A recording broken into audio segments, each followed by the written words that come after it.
All right, well, it's certainly been a while since I've done a layout update. I think it's been about 3 months. I actually had to go through and just skip through that video so I can remember what my progress point was when I recorded that back in like August, September. Anyway, as you can see, since then, there has been some changes to the layout, and they've all been on this side of the layout. So if I look over here, you'll see nearly nothing is new. This is still pretty bare. But most of my focus has been on this side. And it's been so long since my last layout update that I haven't really done too much major work on the layout to warrant a layout update since my last video, which I think, like I said, it was around like Labor Day. That's just because usually the fall, I'm still in school, unfortunately. So I'm still going through school and come home on the weekends, but I just don't really get as much work done on the layout on the weekends, at least not enough to warrant something like this. So I worked on it here and there, but didn't really work on the layout all that much. But now that I'm home for break for some time, I've been home for some time, I've been more active on trying to get the base scenery down because I'm so sick and tired of the layout looking like this. So like, I think this looks far better than this. So I'm working it on the layout, and I see I've done a lot of stuff. The base scenery as well as some other finer details we'll talk about here in this update. So if I kind of go back here, I got to think of what I did first. So I did the ground cover first, and if my last layout update I did was like when I was first starting ground cover, and I have revised it since then. This is my first attempt at ground cover. You compare it over here to my most recent attempt at ground cover, which was like somewhere in this area. I did revise it a little bit, mainly in the colors didn't change, but I did revise it a lot in how I was applying it. Before, I would apply all three colors, which is, I believe it's dirt or earth, burnt grass, and then the green blend. I was applying all three of those colors together and then doing the wet water and the white glue. And that worked out okay. Like, I did it over here and it looks fine, but it's still a little bit loose. And this could obviously be accomplished by adding some more a glue mixture, which I will do. But like in areas like over here, I gotta brush some of this off. But in areas over here, what I did is I did each layer. So like the first layer is earth. I applied the earth, then I did the wet water and a very, very thick mixture of the white glue and the water mixture. And that was just that. I let it dry for a few minutes, not very long. Then I repeated the process with the other two colors. And so that really saturates the glue and everything a lot better. And so this is a lot sturdier, a lot more set than this is. And like I said, this is not set, because this is still pretty set too, but it has it's a little looser than like over here to the same thing. So you obviously can't feel it, but if you were to run your hand over this compared to this, you can feel a minor difference. So I went ahead and did that, and it worked out pretty well. Then I went back and I did the ballast. Now the ballast, this is the final look of the ballast. You'll notice I did not go, if you look at it up close, I did not go in between the ties, and you'll see the ballast is a bit darker as well. I did experiment a bit with going in between the ties. What I was doing was I was applying a little bit, like with an eyedropper, a small mixture of white glue in between each tie, like in a little space here. Then I was applying ballast and then sucking up the excess ballast, just leaving it between the ties. And that works okay. In fact, over there, I don't know if I'm gonna move the train, but you can, well, maybe I will. If you look over here, this is where I did that at. You can see it came out okay, but you can, no matter how much I tried to clean it off, you can still see it's not totally, the ties aren't totally clear. And I just didn't really like it that much. So you can see over here, I did it. And you can see like, it didn't come out quite as good over here. I just kind of experimented with it, and I ended up not liking it. I just thought the work was a lot of work for very subpar results. The results weren't really what I was looking for. So if you contrast that with this over here, I think this came out better. The ballast is probably 90% cinders, fine cinders, which is this here. And then I go back over it with a small mixture, or just a real light dusting, I guess you could say, of a combination of cinders mixed with just the fine gray ballast, probably about a 50-50 blend. And that's what I got here. And I think it came out okay. You'll notice I did not go in between the ties. But the weathering I did on the fast track, which is with the black, if you've watched my weathering fast track video, I spray paint all the roadbed black to begin with. And so if you view it from any kind of distance, even like out here, over here, it's not so stark, because I'm not a big fan of people who do this. They don't ballast in between their fast, or they don't, if you don't weather your fast track, you leave it stock and you put ballast up to it. It just looks like the stock fast track with ballast spread around it. And to me, that doesn't look very good. This, I think, yields some better results because it blends in better. So the ballast is a little bit darker than at least some photos I have found of nickel plate ballast, but oh well, it is what it is. You know, I still think it looks pretty good. And it's a steam era, so ballast was generally darker anyway, so I think it works out pretty well. Yeah, so that's the ballast. And you can see over in some areas here, like in between the tracks here, I have this crossing tower. I did sprinkle in a little bit of the earth and the burnt grass, you know, a few different colors. I think it came out really nice over here as well. You can see where the cinders kind of blend into the hill, to the grass over here, and you see between where the tracks begin to separate too. I mixed in some other colors, and I think it came out pretty good. Other things that I've been working on here are these crossing signals. In fact, I think I bought these a year ago today. I think in my one layout update I did, I know I did a layout update last year, the day after Christmas, and today is the day after Christmas, 2023. And I remember I bought these signals the day after Christmas. So these are crossing signals, or custom signals flashers. These little crossing signals. They're really, really nice, and I went ahead and actually backdated them. They were a little bit more modern looking. I backdated them, so I painted them white, and I also custom made my own stop-on red signal in the 3 tracks. I actually made them in Microsoft Word, glued them to a piece of styrene, cut the styrene out, and then just glued them right onto the crossing itself. But they came out really nice. These are really, really nice signals. I think they were like 60 bucks. So they were, I don't really know like what the market is for signals. So I don't know if you want to call that pricey or not. But 60 bucks for like a pair of 2. And they look really nice. And in fact, here, I'll actually turn the layout power on. My legacy base isn't connected, so the engines are going to turn on when I do this. Okay, I guess it's on. But I actually didn't wire them up to the track. They're not with the insulated track. They have the option to do that, but with fast track, it's a huge pain in the ass. Plus, I already had everything already pretty much cemented in with the scenery and the ballast, so I didn't want to worry about it.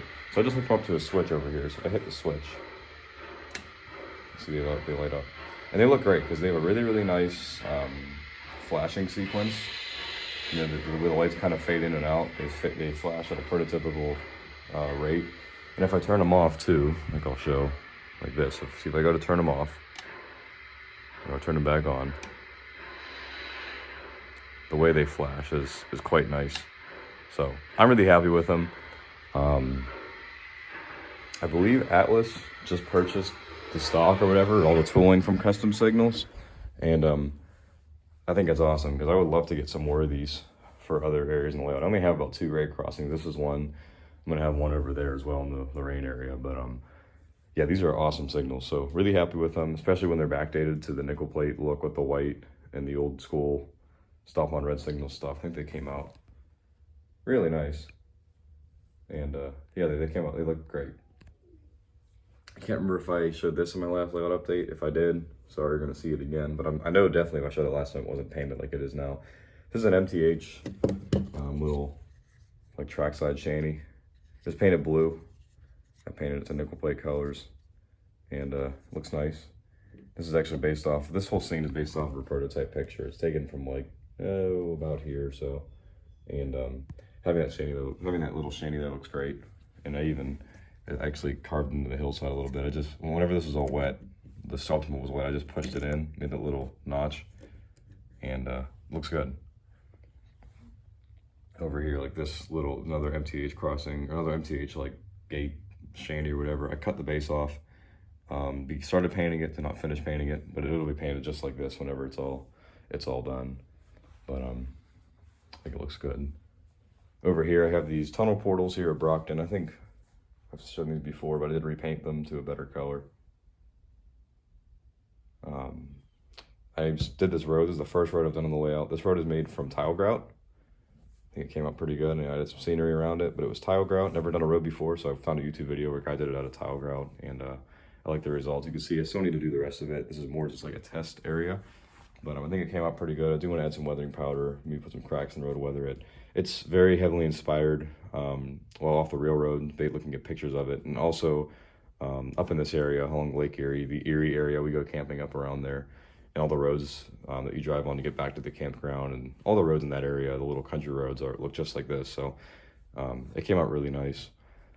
I have a few more roads I got to do. I'm going to do a road here, which parallels the tracks, and then all the roads in the Lorraine area. But the real road I want to get done is this one. You can notice here, we noticed before with the crossing, there's no road here. That's because, well, it obviously still needs done. I haven't done this one yet because this one involves some railroad crossings, especially this one over the switch, which I'm a little apprehensive to do. So I want to get some more practice doing roads before I go and tackle this one. I think this one's going to be a little bit more difficult. But I think aside from that, this basic scenery here is pretty much done. The other big thing you've noticed here, I'm sure you've noticed, are these signals. This was my brother's Christmas gift to me. These are 3D printed, designed and then 3D printed by him.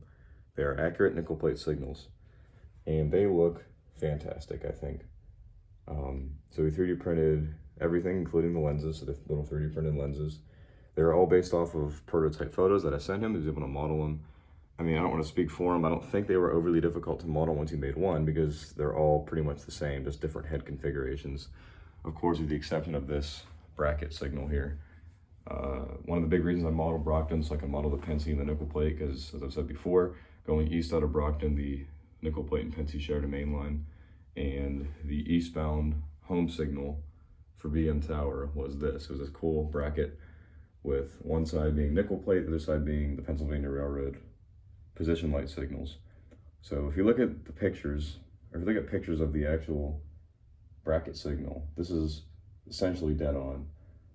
So you've modeled all the little lattice structure, and the little Pensy head, the nickel plate stuff. And again, like I said before, you'll notice the nickel plate, it's the same heads as on this one. So it's almost like a plug and play system. So he also printed this one over here as well. This one is the westbound home signal for BM Tower. And then there's one more. Where is it? I don't know where it's at. Oh, it's right here. This one is not painted. This is what they look like when they come off the printer and are assembled, because they do need a little bit of assembly. But this one is probably going to go in the rain. In fact, this one was supposed to also go in the rain, but I needed another signal to complete the Brockton area. So this one is here right now. Now, they're not lighted right now. That may change. I do want to light them. However, I don't know if I trust my ability to light them, run little LEDs and all the wiring and stuff. So we'll see. I do want to light them though, because I mean, they look good as is, but I think they would really look a lot better if they're lighted. So you can just see, if you look behind them, they're just the lenses go through to nothing. So we'll see about that, but they look great. I do want to have, so I need one more for over at Lorraine. Well, I'm either going to put this signal at Lorraine, or I'll put it over here and model the scene at Avery. So it'll be right about here, a left-right pair here.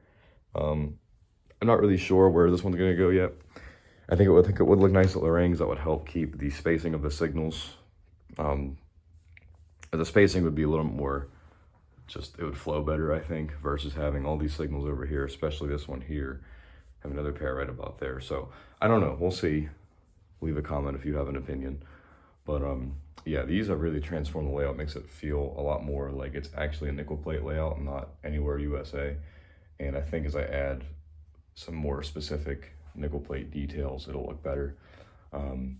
But yeah, next areas, or see over here, here's an area of where I started the ground cover, and then I pulled up a lot of it because I didn't like how it looked. I did this with the old method where I said I applied all 3 layers, and I did all the ceiling. So I'm gonna redo pretty much this whole area with what I said before, where you apply the glue and stuff at each layer. But anyway, my next plans for the layout, I think, is going to be really honing in and just trying to finish up the base area on this scene. So there still needs to be some more added details. Like I have a Altoona Motorworks water tower kit that I want to put here. Have not built. I got it for my birthday back in September. I've not built it yet because it's a little bit harder than I thought it was going to be. I don't know what I was thinking with Altoona Motorworks, but that's going to be a water tower there coming off the Pensy. But I want to do things like the water tower. I really want to install a code line. Like this, the old school CTC telegraph code line. I have plans to have that running down here and over, and then go through and add a lot of the smaller details like the brush, weeds, trees. And again, I'm just not, I kind of have a vision for how I want trees in this layout, but I'm not, I think it's gonna be a little bit tricky because this area has a lot of open fields, but it also has a lot of trees. Like it's not quite, it's like a hybrid between the Midwest, like Illinois, where it's just fields, and something like Pennsylvania, where I live at, where it's a lot of trees. So I really need to go through and study pictures and just like, I don't know, I'm a little apprehensive about doing it. I mean, obviously I want trees, but I'm a little bit apprehensive just to make sure I get it right. So we'll see, but and then I think once all that's done, then I'll begin working my way, probably this way, into the Lorraine area, and then over that way. So I hope you enjoyed this video. I have some more stuff coming, hopefully, pretty soon. More engine projects. I'm finishing up some customer stuff right now, so hopefully I can move along and share some more progress. So anyway, thanks for watching. I'll see you in the next one.